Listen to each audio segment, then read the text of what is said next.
If you are struggling to get 3 stars, this video is for you, because I'm going to explain the easiest attack strategy ever for Town Hall 16. And the best part about this strategy is it works against every spell tower and it's still super easy to use. First off, we are using the king, and for the king we use the earthquake boots because that helps us open up all the walls in the middle of the base. And we use that together with the spiky ball, because that means once we use the ability in the middle of the base, we can destroy a lot of defenses with the spiky ball. The pet we use for the king is the phoenix. For the queen we use the giant arrow. We use it to either activate invisibility spell towers or to take out buildings on the edges to funnel.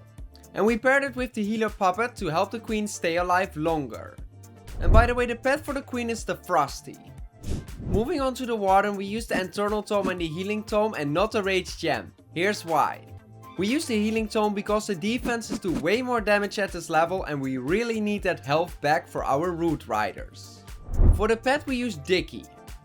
Lastly, arguably the best hero, the royal champion. For the royal champion we use the electro boots and a rocket spear, because electro boots are key for doing RC charges. And we use the rocket spear after the RC charge so we can deal damage during the main push, but if you don't have the rocket spear, I would recommend choosing the haste valve. And for the pet we must use the spirit fox for the RC charge. But before we start attacking, it's important to make a plan in order to destroy the base. The first step is to decide which corner of the base you can get the most value from with your RC charge. In this case that would be the town hall side, because we can get 2 scatter shots and the town hall. After that, we should funnel with the queen and the siege barracks on the top left. And now it's time to send all the root riders, valkyries and heroes into the base.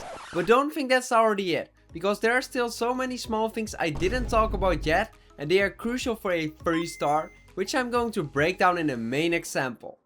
Before the main example though, I just want to show you the army composition. We use 7 super barbarians, 1 ice golem, 2 super wall breakers, 5 root riders, 1 apprentice warden, 2 balloons, 4 healers, 7 valkyries, 2 minions, 1 headhunter and 2 archers. For spells we use 5 invisibility spells, 1 recall spell and 2 rage spells. And in the clan castle we use a siege barracks with 1 furnace, 1 yeti, 1 witch and 2 archers, plus 1 rage spell and an extra invisibility spell. First it's time for the royal champion charge, but I know that it can feel very complicated, so let's start with the basics and make it very easy to execute. It's important to understand that we use the spirit fox, which has 4 seconds of invisibility at level 10. But if you don't have that yet, here are the durations you should keep in mind, but I highly recommend maxing it out ASAP. The next thing we have is our invisibility spells, and those usually last around 4 seconds. I know it still sounds overwhelming, so I tried to figure out an easy trick and a simple way to explain it, and this is what I came up with. If you always place the royal champion right away, you can time it perfectly. You start with the spirit fox, which gives 4 seconds of invisibility, meaning at 2 minutes and 56 seconds you need to place your first invisibility spell. Those last around 4 seconds, and after that the cycle continues with the spirit fox. So my conclusion is that because it's a cycle, there will always be the same moment when you have to place your invisibility spells. It comes down to this: every single time the timer hits a 6, like 2 minutes and 56, 2 minutes and 46 or 2 minutes and 36, place your invisibility spell and you will be fine. So that's what we are doing right now, but it's important to see how I place the invisibility spells. I don't place them on top of buildings because then the royal champion cannot see them and will skip them. However, if they are low HP, I use an invisibility spell on top of defenses, because I know I will take them out with the electro boots, which means I save a few seconds. And you can see that we are taking down the town hall, and notice that I'm not activating my rocket spear. I want to keep it for later. Now that the town hall is destroyed, it's time to recall the royal champion. After that, we place some super barbarians to funnel so our main push does not go around the base. And then we place our queen and siege barracks on the left side to help with funneling. This time it was pretty easy to funnel, so that's why we sent a giant arrow through the base to already do some damage. Notice that we also placed a super wall breaker to open up a compartment, so the queen can go inside and take out more buildings. Now it's finally time for the main push, but it's important that we place everything in the right order. First the Ice Golem, then the Super Wall Breaker to open the compartment, after that the Root Riders, then the Healers, next a Balloon to test for any seeking air mines, after that the Valkyries, the King and Warden, and lastly the Royal Champion. And don't forget to immediately activate the Rocket Spear ability to start dealing a huge amount of damage right away.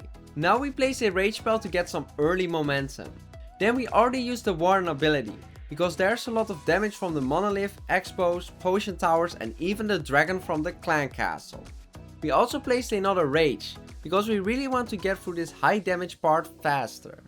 Now we use the King ability to open up some walls, so we can get access to more compartments, such as the single Inferno. By the way, don't forget to clean up, because now it's time to place some of the cleanup like the archers so you don't time fail. But how do you deal with those irritating invisibility spell towers on bases that are designed to stop RC charges? That's where this next example comes in. This time we also use the Ice Block spell instead of an invisibility spell, and I'm going to show you why soon. To be honest, this base is very difficult to RC charge on, because on all corners there isn't that much value and you can only really get an Expo. So I decided to change where I place the Royal Champion, but still use it for funneling. And basically I started from the double cannon because I want to get that Monolith. We used one invisibility spell to make sure she doesn't go to the air defense, to ensure she takes down the Monolith. After that we try to get her to the left, which means we also get a solid funnel. But the RC charge is just practice, guys. This is something that might be hard in the beginning, but the more you do it the better you will get. And when you do RC charge, try to make sure your Spirit Fox stays alive throughout the charge, so you can use it later on in the attack. Now that the funnel is set, it's time for the next step. The next step is to use some Super Barbarians here, because we didn't use the Royal Champion exactly from a corner. This will help us create a perfect funnel.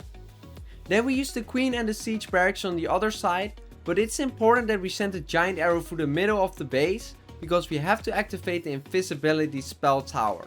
Sometimes you can activate two at the same time if they are close, but this time not, since the invisibility spell towers only have a 5 tile activation range, and this is clearly more than 5 tiles, so I cannot do it. And also please guys, place a wall breaker, because this can literally help the Queen get into the base along with the main push and not go around the base. Now it's important to be fast, because the invisibility spell tower can reload. That's why right now we are fast with deploying and also already using the rage spell early, so we can reach the invisibility spell tower faster.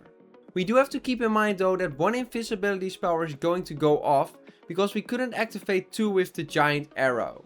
That's why we immediately use the King with the Earthquake Boots and the Spiky Ball, so the troops can still go through the base without getting stuck on walls, and also to make sure we can take down the second invisibility spell tower, because I do not want it to activate again. Furthermore, we also place an Ice Block spell to make sure that not all the troops go around the base. This way the troops stop for a moment, which is a great counter for the invisibility spell tower. And right now we place our last rage spell in order to successfully 3-star this base. But you won't get in a higher league if you don't have the right base layout. That's why you need to watch this video right here, and thanks for watching.